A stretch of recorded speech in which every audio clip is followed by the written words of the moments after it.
Magandang buhay po mga kapatid. This is Chi from Comics Vlog na bumabati ng magandang buhay.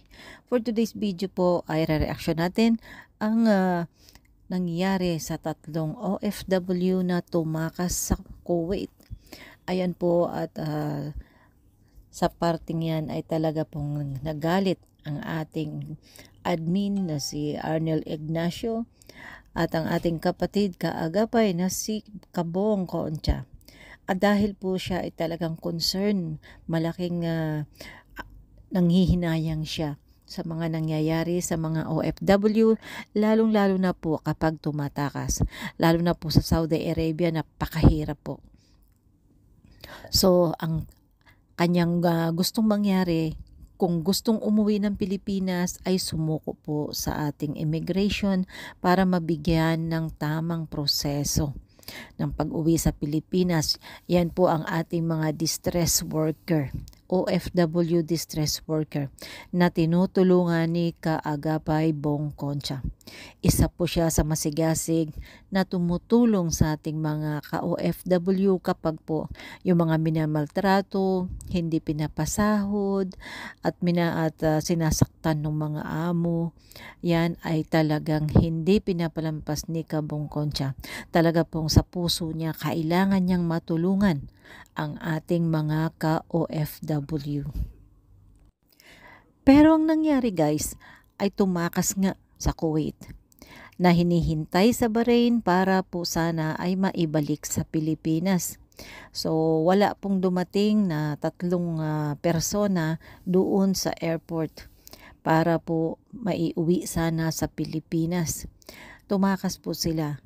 Ang napakahirap po guys kapag napunta sila sa ibang lugar at wala silang papeles, nahuli sila, wala talagang mangyayari sa buhay nila.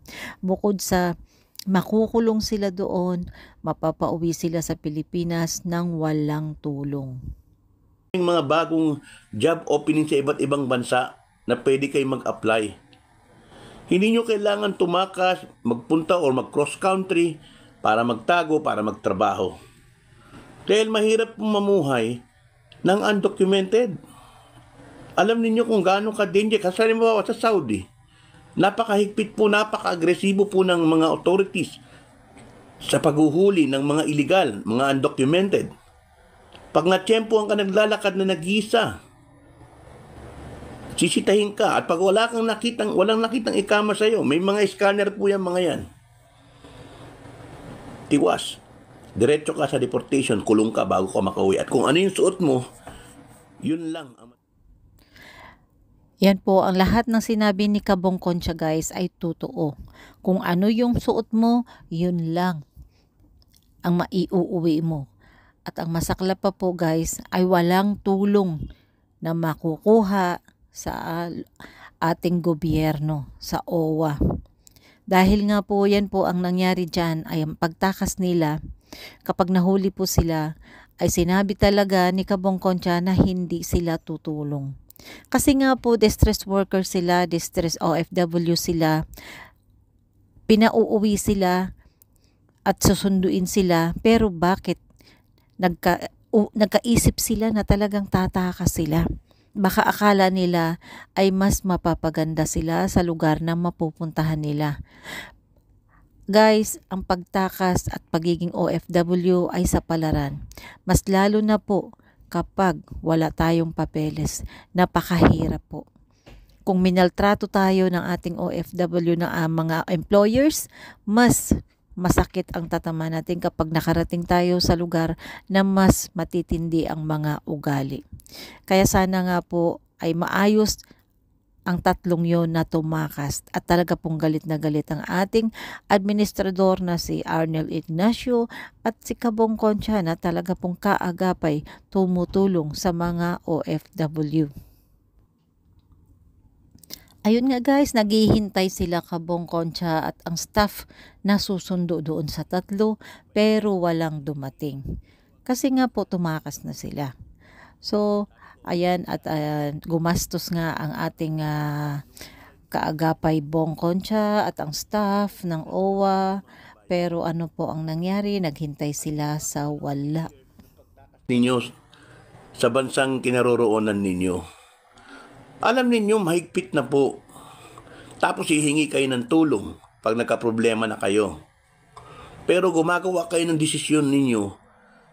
Diyos ko, sobrang pagkapasaway ng mga iba nating kababayan. Napakadaming pasaway.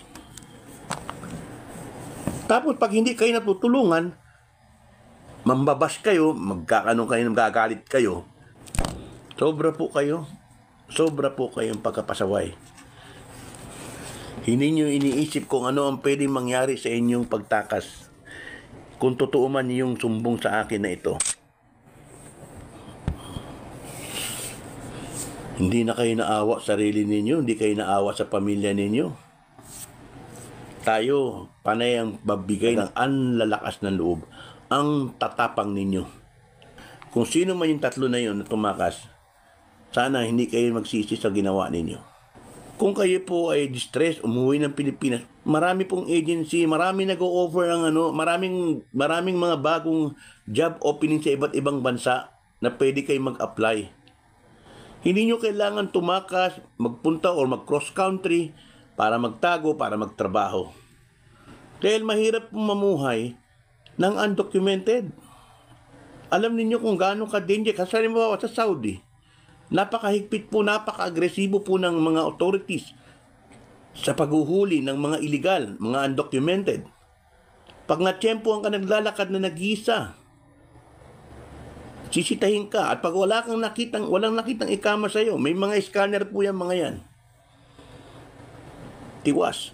Diretso ka sa deportation, kulong ka bago ka makauwi. At kung ano yung suot mo, yun lang ang Mahirap. Unang-una, paano kayo magpapadala ng pera sa Pilipinas? Sinong gagamitin yung ikama or pitaga or anumang ID? Gagawa-gawa kayo ng kalokohan ninyo. Ang lakas ng loob ninyong tumaka. Undocumented doon, ang problema nila yung sahod. Nagtatrabaho sila, hindi sila pinapasahuran. Marami po kami na-encounter na ganyan. Kasi nga po, sinasamantala nila dahil ng mga mapagsamantalang mga employer. So, ang payo ko po sa ating mga ka-OFW, iiwasan po natin ang tumakas dahil po napakadelikado. Kung may problema po kayo, ay magpunta lang po kayo sa sumbungan ng bayan, sumbungan ng ating ka-OFW admin Arnel Ignacio. At wag na wag po tayong... Kayo po ay binibigyan ng guidance kasi mapapahama kayo. Pagkatapos pag napahama kayo, sisisihin nyo kami. Saan pa kami lulugar? Basta kami, winawarningan namin kayo. Kasi mas malamang na mapapahama kayo. Ngayon, hindi kayo napahamak, di well and good. Ngayon, kung pag napahama kayo, pagkatapos kami aawain nyo na hindi kayo matulungan, saan kayo hahanapin? Bang papeles nyo pag tumawid kayo ng ibang bansa? Paano visa nyo? Paano yung iba pang mga requirements? Sige nga. Tapos pagka nahuli ka at nakulong ka o kung ano man nangyari sa inyo, magagalit ka sa gobyerno. Oh. Kayo ang problema kasi sa inyo, gusto nyo lagi yung kumbinyente o kaya kung gusto nyo magawa para kayo mga spoiled brats. Kung anong gusto nyo gawin nyo. Pagkatapos, pag napahama kayo, sisisihin nyo kami. Oh. Kaya pagka nag-away kayo ng employer mo, ang kontrata mo hindi verified. O paano ngayon? Saan kayo babase ng usapan ninyo? Huwag kayong parang mga brats. Para kayong mga siga. Ang hirap yung pasunurin sa tama. Pagka napahama kayo, lagi nyo lang aawayin na naman yung mga taga-gobyerno.